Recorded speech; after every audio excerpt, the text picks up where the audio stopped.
Good evening and welcome. You're watching Trending Tonight with me, Sanket Upadhyay. The by-election results. Now you would say, by-elections, why is this important? But when there are 30 by-elections all over the country and 3 Lok Sabha elections, put them together and this is almost like an election night. And the results? There are big upsets and there are grand wins. So over the next half an hour, we are going to decode the poll results. Who won what? Where was the big upset? And what could be the key learnings? What do these many players have to say about their wins? And what is their analysis about the other person's defeat? Let's first quickly take a look at a deep explainer of what exactly happened. So let's now talk about the big bipole theory, the upsets and gains which have been decoded right here. Let's start with Himachal Pradesh because this is a big upset for the Bharatiya Janata Party and a grand gain for the Congress. The Congress has won 3 Vidhan Sabha seats and the Mandi Lok Sabha seat, which has been won by Ms. Pratibha Singh, wife of former Chief Minister Veerbhadra Singh. She has won this seat, which is the fortress or the very power corridor as far as the Chief Minister is concerned. Yes, this is Jairam Thakur's home turf that we are talking about. In fact, Anurag Thakur, the MIB, that is Minister of Information and Broadcasting, and the Chief Minister campaigned extensively for this poll. So this is a massive poll rout in the by-elections. The Congress hopes that this same performance can be replicated in the upcoming Punjab elections as well. Bharatiya Janata party के हमारे नेतृत्व ने मिलकर के इस चुनाव को लड़ा है, लेकिन परिणाम हमारी आशा के अनुकूल नहीं रहे. कहां कमी रही उस पर काम करेंगे. Let's now talk about West Bengal, where again it's a 4-on-4 for the Trinamool Congress. The BJP lost the 2 previously gains that were made, that is 2 seats. Dinhata, which is a seat which was won by the present Minister of State for Home, Nisit Pramanik, has also gone to the Trinamool Congress. The TMC is now saying that this basically means that Modi and Shah are defeatable. Then let's talk about Madhya Pradesh. This is a good story for the BJP, where 2 Vidhan Sabha seats have been won by the BJP. 1 has gone to the Congress, but the Khandwa Lok Sabha seat went to the BJP. This is being seen locally as a big boost to Mr. Shivraj Singh Chauhan. And now for the massive win, the huge win in the northeast for the BJP and its alliance partners led by Himanta Biswa Sarma. 9 wins for BJP and its allies in the northeast.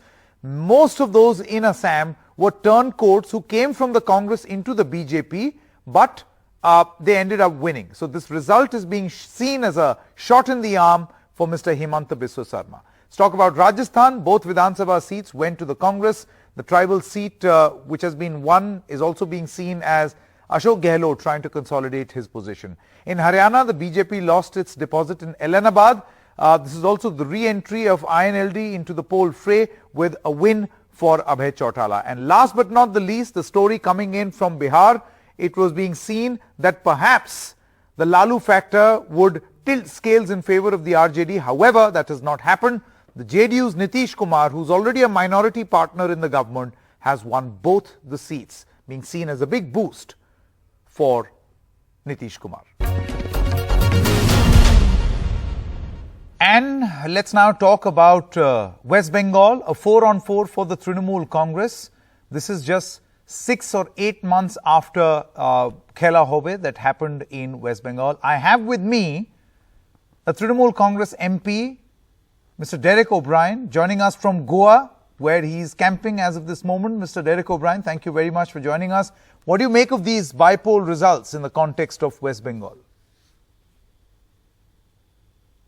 Well, the obvious one, of course, is on these 4 assembly seats, the score was 2 BJP and 2 Trinamool. That was in May.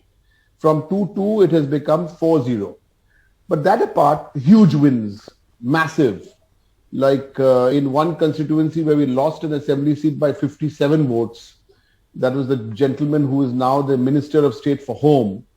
We lost by 57 in May. We won by 1.5 lakh votes. That's in a matter of 4-5 months. So that's one reading. The second very interesting political insight is that the left and the BJP are going hammer and tongs for second and third spot.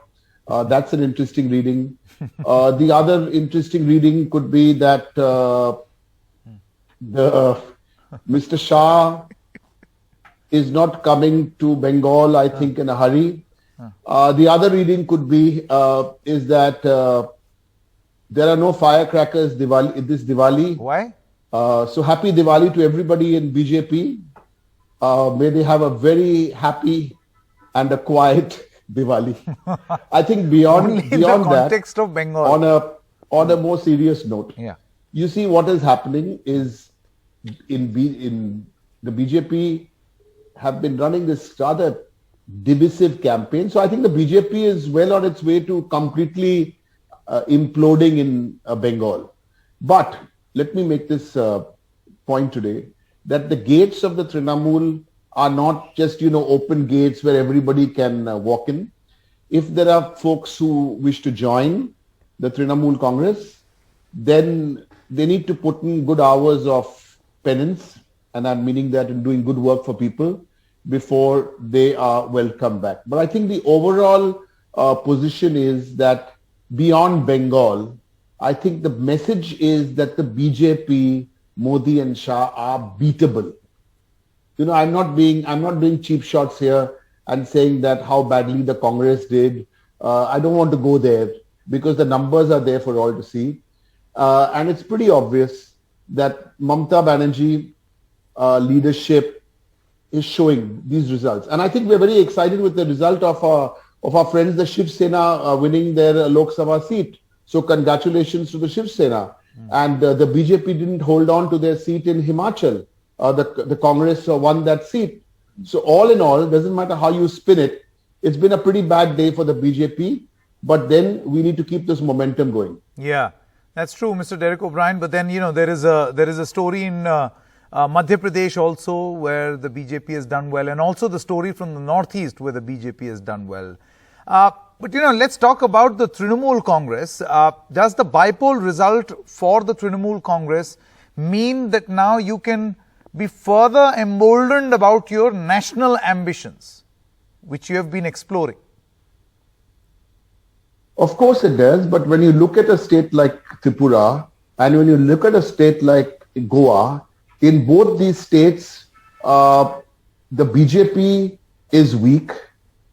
In both these states, the Trinamool is a startup, and we are a startup. So let's admit that right up in the front.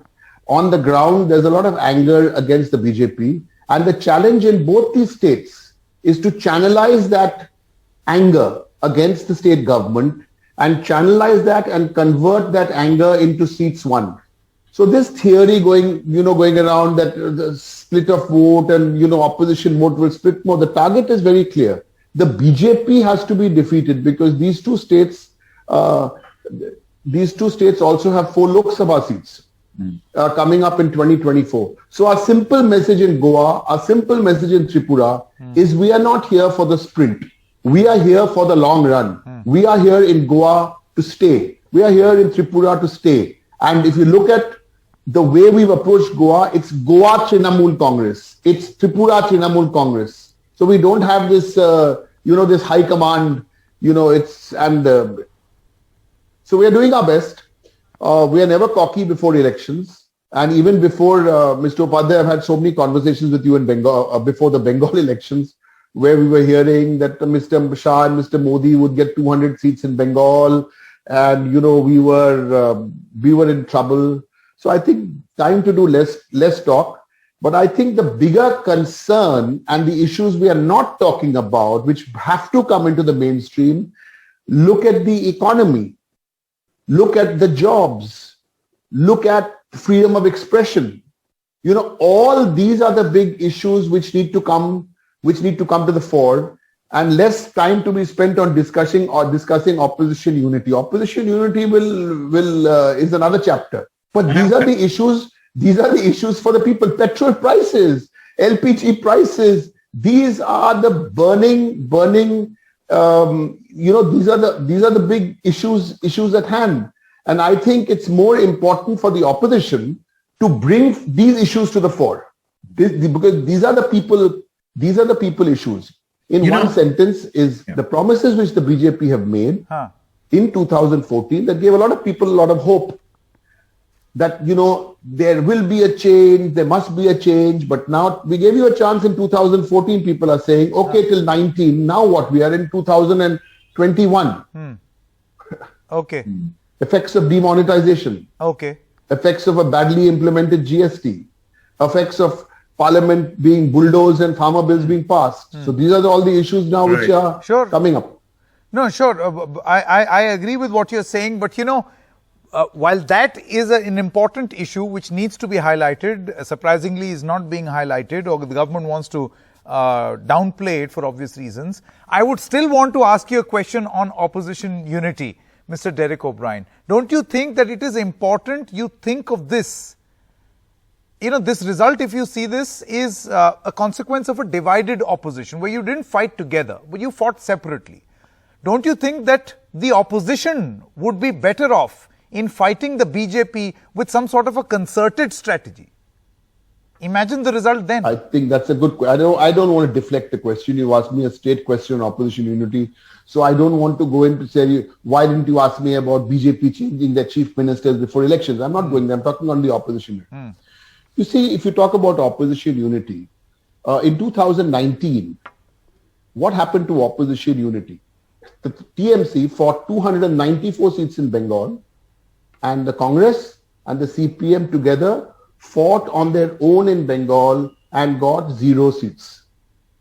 This is the reality, including Mamata Banerjee's own constituency. So at one level, you talk about opposition unity, and this is the situation. So I think the mindset has to change. The mindset has to change. Which is? That we are equal partners in the opposition.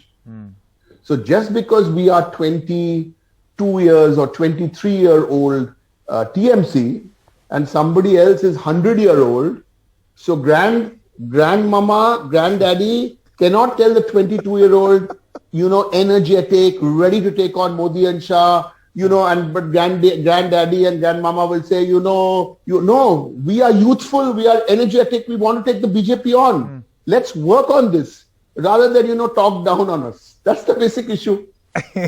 I have a feeling, Mr. Derek O'Brien, I kind of have a feeling that this 100-year-old grandmother, grandmama, grandpapa comment is for the grand old party. It's very clear. Mr. Upadhyay, I'm talking about grandparents and youth. No. I don't know what inference you took. I'm in a very happy mood. We won these bypolls. In fact, during the bypolls happening, we've all been doing our other stuff. So the bypolls, but I just said something. You are taking some inference because I'm talking about 100-year-olds and 22-year-olds. I didn't mention any name of any party. But I'm not fighting with anyone. There's no need to fight. But all I have to say is that you have to have the passion, the energy to take the BJP on. Now, Mamata Banerjee's TMC has been doing this consistently. They've been doing this consistently. If you can find anybody who's doing it more consistently, then please look. But the other thing which I told you at the beginning, the interesting sidelight, the Minister of State for Home Affairs in India, Mr. Amit Shah has 2 Ministers of State. One Minister of State, Home Affairs, got into the controversy in Uttar Pradesh, right? Now the second one, this was his seat. His own seat, his own where he voted. That seat also, that polling booth, that also the BJP lost. And this Minister of Home Affairs, can you imagine the state, from -57 went to +1.5. So the message to the BJP is strong. There's a strong message in all these that you are beatable. Mamata Di can beat you. All right. Derek O'Brien, thank you very much for your time. Thank you so much. And I know for a fact you will not agree. You may insist that you are talking about grandmama and grandpapa. In the context of politics, we exactly know what you meant. Thank you very much for joining us. Aarti Jairath is a senior journalist, is now with us. We also have Professor Geeta Bhatt, the political analyst. Views lean towards the RSS and the BJP. Aarti, I think let's start with Mr. Derek O'Brien's comment. There goes index of opposition unity. I mean, he's saying that in the opposition space also survival of the fittest. Look, Sanket, I mean, I can understand Derek being euphoric and over the moon. I mean, the Trinamool has done extraordinarily well in Bengal, snatched away 2 BJP seats, asserted that its dominance continues in Bengal. So I can understand him being happy. But, I think that it would be, naive to extrapolate a national picture from the Bengal by-elections, right? Because, I mean, if you look at Assam, the BJP and its allies have they won big. Swept. All of Northeast actually. Ms. Jairath, all of Northeast. Absolutely. It's been a BJP plus ally story. Absolutely. And look at Madhya Pradesh. Again, the BJP has swept in Madhya Pradesh. Whereas in Rajasthan, the BJP has come a cropper. The Congress has done well. In Himachal, the BJP has come a cropper, losing even the Mandi seat, which is the chief minister's home area, home ground, right? Yeah. And that has gone to the Congress. In Karnataka, it's 1 each. But, I think the significance of the Karnataka result is that, again, the Congress has won on the chief minister's home ground of Hanagal. So, I think that, we need to actually analyze these state by state rather than drawing a larger national picture. Correct. And correct. to my mind, and I don't think that one. Now, would you propose or would you see a bearing on, the upcoming state assembly elections of these results, or these results should be seen as standalone? We've got the results. Well, I mean, certainly if you look at Himachal, the Congress sweep in Himachal, I think, is a warning sign to the BJP because elections are due there. Nearby Uttarakhand and Punjab. Yeah, and elections are due in Himachal also next year. Absolutely. So, I mean, if the BJP is not able to retain Himachal, I mean, there's something clearly wrong. And, Professor Geeta Bhatt, you must also realize that, number one, it is the chief minister's home turf where he lost in Mandi, not he, his party, where he was campaigning. The Minister for Information Broadcasting, Mr. Anurag Thakur, campaigned extensively and then the party lost. And let's not forget, Himachal Pradesh is the home state of the BJP national president. So this is the home state, home turf at very many levels for the BJP. Don't you think that this loss is significant? Well, Sanket, you see, of course, every win and every loss is significant. But if you look at the, at the total overall picture, as you yourself have mentioned, that the Northeast is actually completely, in a way, Congress smoked zone. It has become, we can say that. Where Meghalaya, Mizoram, Assam, all the places, the Congress candidates have been maybe third or at a fourth position. So much so even in Madhya Pradesh, where 1 Lok Sabha seat and 2 assembly seats have been won. One of the assembly seats has been taken away from the Congress. It was earlier with the Congress. And also, Telangana also, there was one by-poll, which I think has not been mentioned. Yes, there went also, to BJP. BJP has a very massive win, and the Congress candidate there also has got merely 3,000 votes, in Telangana.